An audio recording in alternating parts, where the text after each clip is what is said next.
Okay, I think we're good. Okay, so I feel like the easiest way to kind of start these to get the ball rolling is just have everybody go around and introduce themselves. I'll go ahead and start. My name's Autumn. I am not from South Carolina. I just moved here from Arizona. I did my undergrad in Arizona. So this is literally my first and my second class is leadership, but this is my first class as a GA. I'm currently working for the communications department at Clemson. I oversee communications for women's soccer, men's tennis, track and field, and cross country. So that's a little bit about me, but everybody else, go ahead. My name is Caitlin. I'm also not from South Carolina. I'm actually from Texas, and I did my undergrad in Kentucky. Student athlete, so I did my 4 years there doing gymnastics, and then I transferred here for my 5th year. It's my last eligibility, so I'm doing my student type thing, like right now. My name is Maddie Armstrong. I'm from like the Charlotte area, North Carolina. Currently the associate head softball coach at Western Carolina University. It's also where I played softball for 4 years, a couple years ago. So Hi, my name is Katie Holmes. I am from Greenville, South Carolina, and I previously came from Mississippi State, where I graduated with a psychology degree, and now I'm pursuing my master's, where I'll graduate in December with athletic leadership. Awesome. Well, it's good to meet everybody. So I'll go ahead and pull up the thing. So for this one, we just had to watch that video on Vimeo. I believe it was like a kind of a cohort of 4 women just kind of talking about how sports has changed, things that still need improvement, their experiences working in their sports. So the first question is just, what are some biases that people encounter in the world of sports just based on their gender? I'll start this one off. Okay. I put support down, just because like I know we face it a lot. Like since women's sports don't make money, aren't considered money sports, like they don't get the support. We had like an incident the other day. So like the university I work in is in a pretty small town. So we went out to eat. Our women's soccer team had just won the tournament championship that they hosted here. So we went out to eat and like there was a bunch of boosters standing around and like they're like, I'm glad they won, but like I wish it was a money sport that did well. And I was like, well, y'all are like part of the problem, like, because you're donating to the big sports when you could be supporting a women's program that's super successful. So I would say support. And then I was watching the video and like they kind of talked about like the participation side of everything. I think that's still a bias that's I guess impacts women's sports. I put like language in general because I feel like women have different language than men in sports, especially whenever like commentators kind of like look at their sports and all that stuff. Like mostly women, I like from my sport and like from my personal experience, they don't really look at like the athletic abilities. I mean, they do, but more so like the appearance, like what we wear, Leos and all that stuff. Whereas like men's is typically towards like their athletic abilities, like their sport, how strategic they are when they go into the court and all that stuff. And then also like I said the media in general. I think that a lot of like the support comes from there, especially since like a lot of people like watch and tell like the television and all that stuff, but like mostly men are being covered and women get less of that, so they have less of a fan base.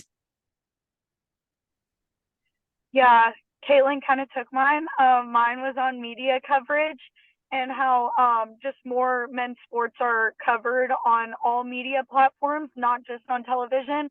Um, and so I think that's an area that needs to improve. And I think it's really difficult to even get them to televise some of the women's sports that are out there. For example, volleyball just started like in the past few years, just started to like make big appearances on larger channels to reach a bigger fan base. So I think they're making strides, but I still think that it's more difficult for female sports to get media coverage than male sports.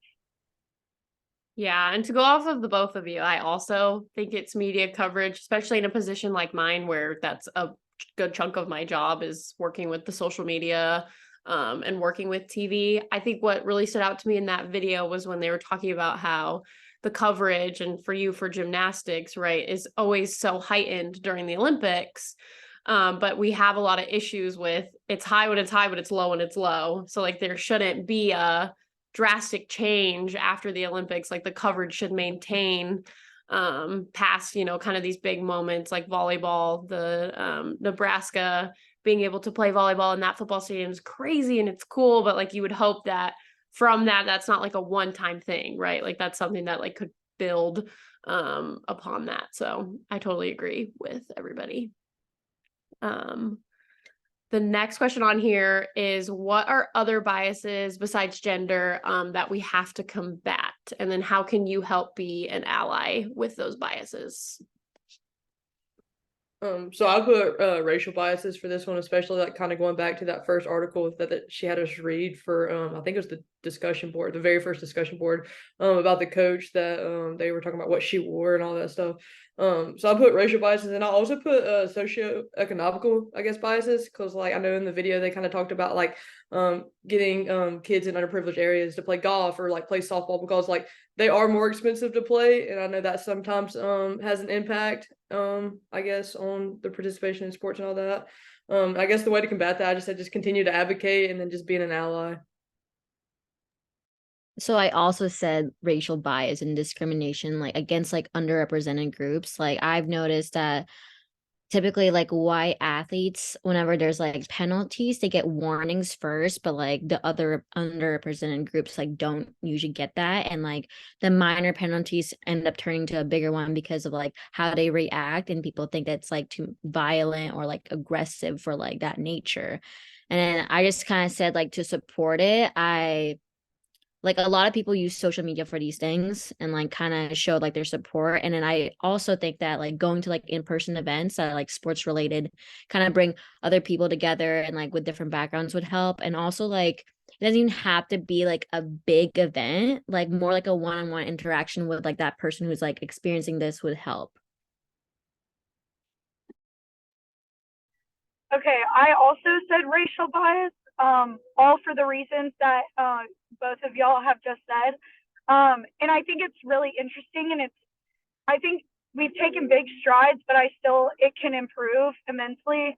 I think that it's cool to come together at a university where like we all have something in common. We may not come from like all the same backgrounds, but we all love our sport. And we may not play the same sport, but I think it's really cool that we're all working towards a common goal.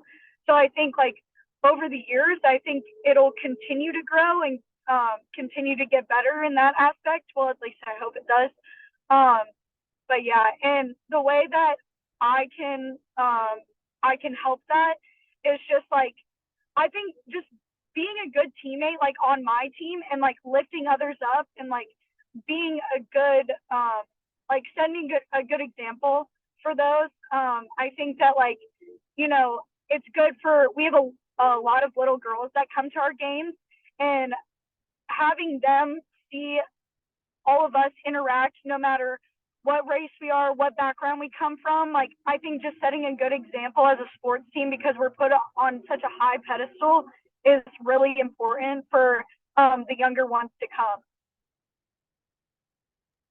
Yeah, I agree with everybody. I also put race, and in that video they talked about just how important representation is in all areas, and accessibility. I think another one that I put down is, I know we talk about kind of like you highlighted on it a little bit, Maddie, just like the what gets equity and what doesn't in terms of like the money making sports, and obviously that applies with gender, but I also think that it applies when you cut gender out of it as well, because I feel like, you know, people don't really highly regard the track and fields in college, or the golfs or the tennis, just because they don't see that as money renovating or money generating.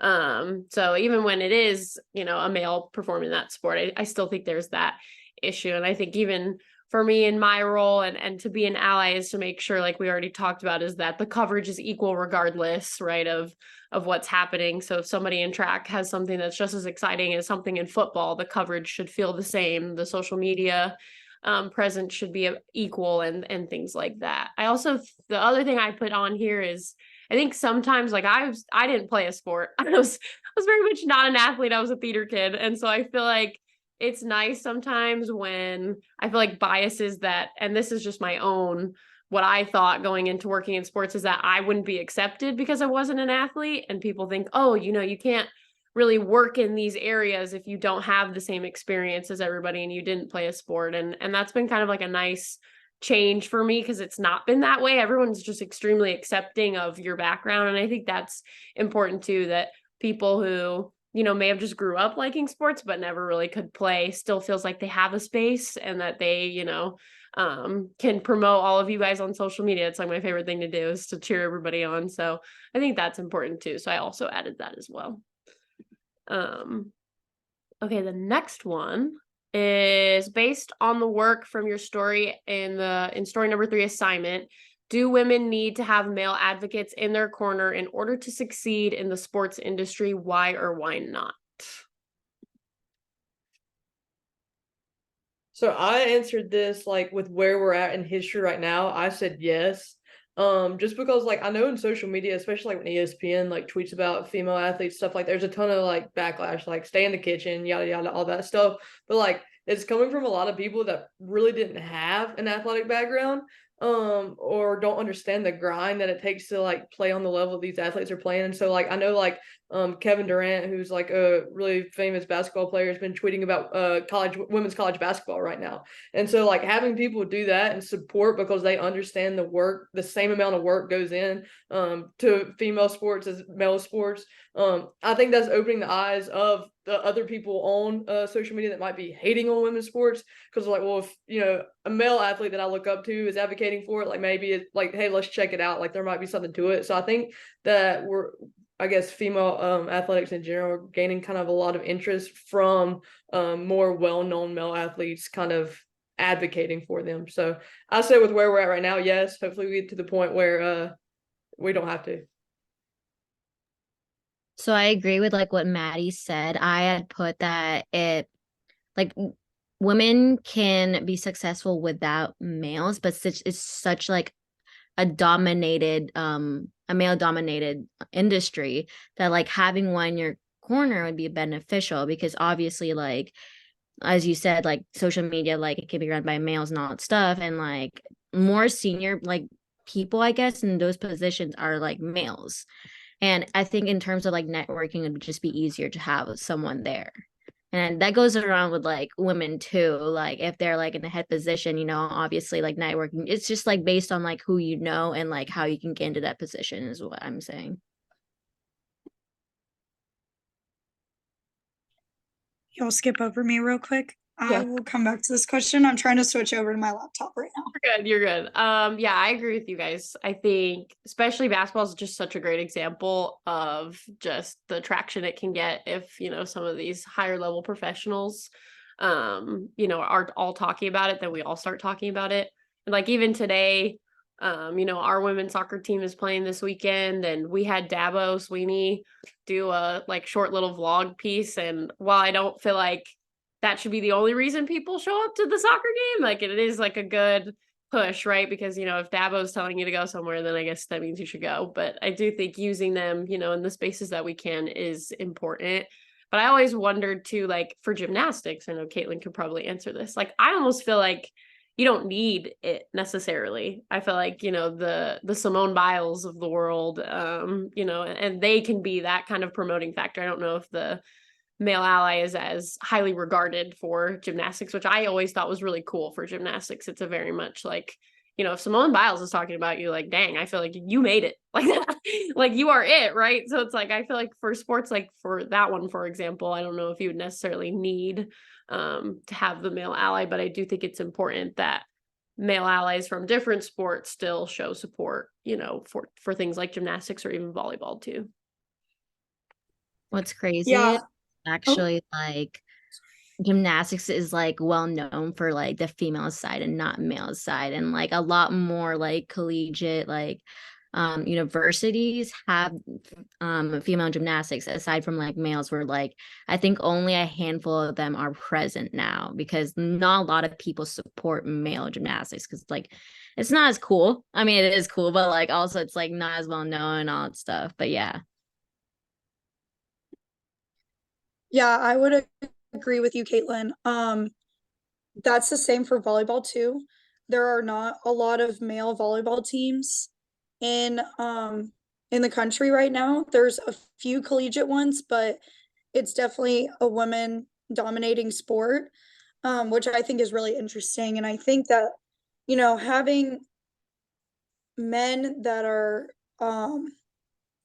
specifically like higher up or have a good platform, I think that it would be beneficial for them to um speak on women's sports and advocating for women's sports.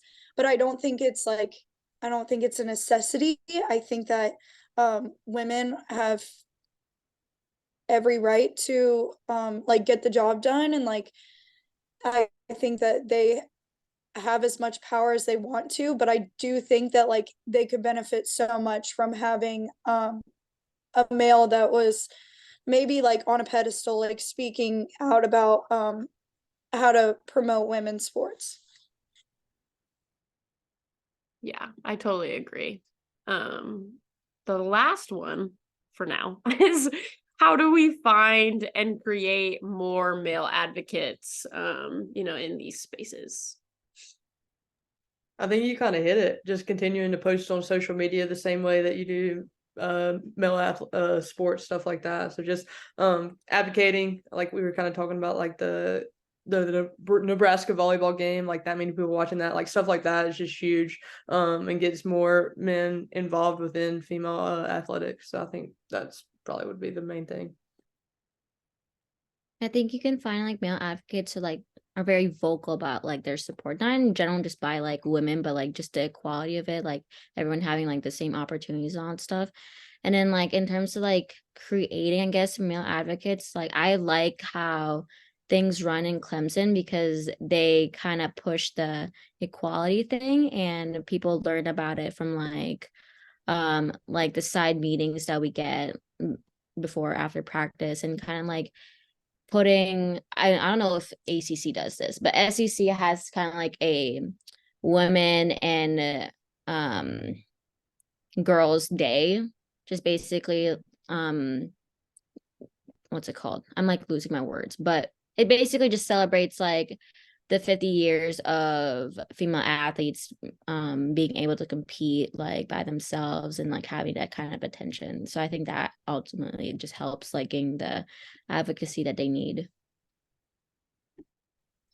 Yeah, I agree with both of those. I think having social media being like what it is today is changing things so much. And I think that it makes it even easier for people to speak out. All it takes is like one click, and people are speaking out about what they care about. And whereas like a few years ago, like when we were in elementary school, like it wasn't really a thing, and now it is. So I think like people are gonna continue to speak about the things that they care about. As women's sports grows, people are going to continue to talk about it.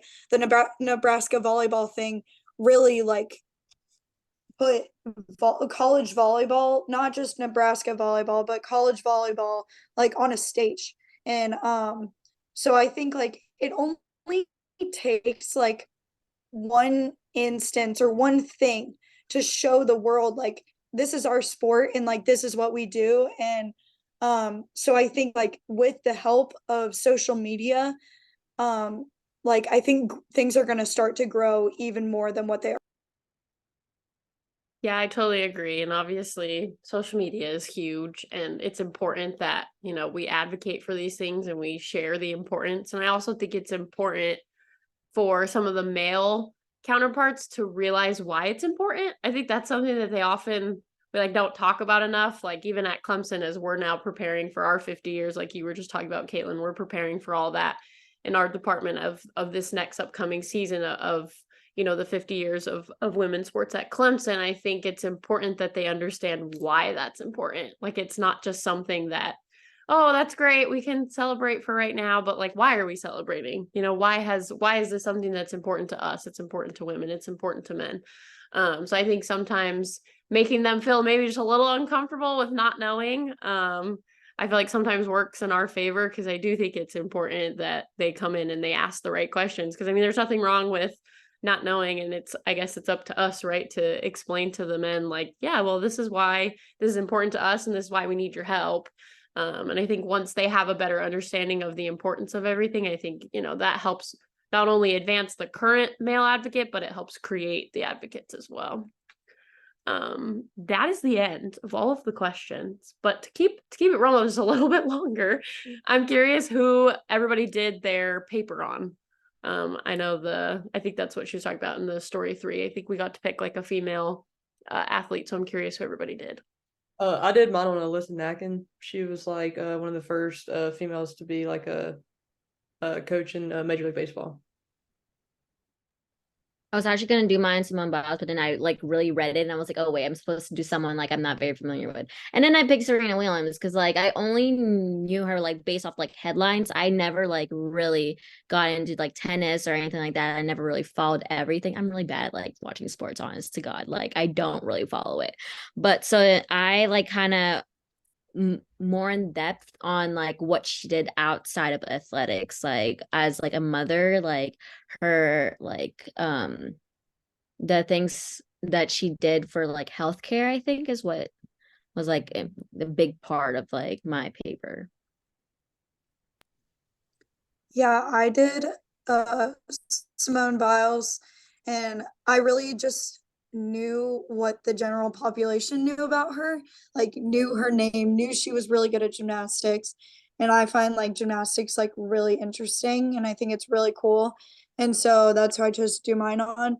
And I thought it was really interesting just hearing about her background and like where she came from and how she made it up to the top. And it just like really put it in perspective for me that like not everyone has it easy. Like people go through hard things. Even some of the best athletes out there like are going through the same struggles that we are, and like they struggle in their sport just as much as we do. So to hear that like really made me like feel good as an athlete and like feel like I have accomplished a lot. And like just because it wasn't my day today doesn't mean that like it can't be my day tomorrow. I also did Simone Biles. Love her. I learned so much. It was crazy because I remember when all this stuff came out about the past Olympics and her stepping down due to the mental health things. And I think it's crazy how much mental health for student athletes has changed from that, just the impact that she's had of we're having these conversations now. And I knew she was decorated, to your point, but for how young she is and everything she's accomplished, I think it's crazy. It really just is crazy. As I was writing the paper, I was like, I need like 17 more pages to talk about this girl. She's done everything. But yeah, it is crazy to see the impact. And I think it's cool that she's impactful for the world. And in a sport, like we just said, where there really isn't like the male gymnast that's like everybody knows, right? Like she does represent gymnastics, and she is a woman. And I think that is a really cool, unique thing for gymnastics, especially in the space that we're in now with women's sports. So it's very cool. That is all the questions that we had. If anyone wants to add anything or any fun information, if not, we can end it, and I'll resubmit it and I can text you all once it's submitted. But I appreciate everybody coming in. Sorry I was late. Oh, good. Dude. Thank you for that. Yeah. Enjoyed talking to you guys. Okay. Talk to you guys later. Thank you. Yep. Bye.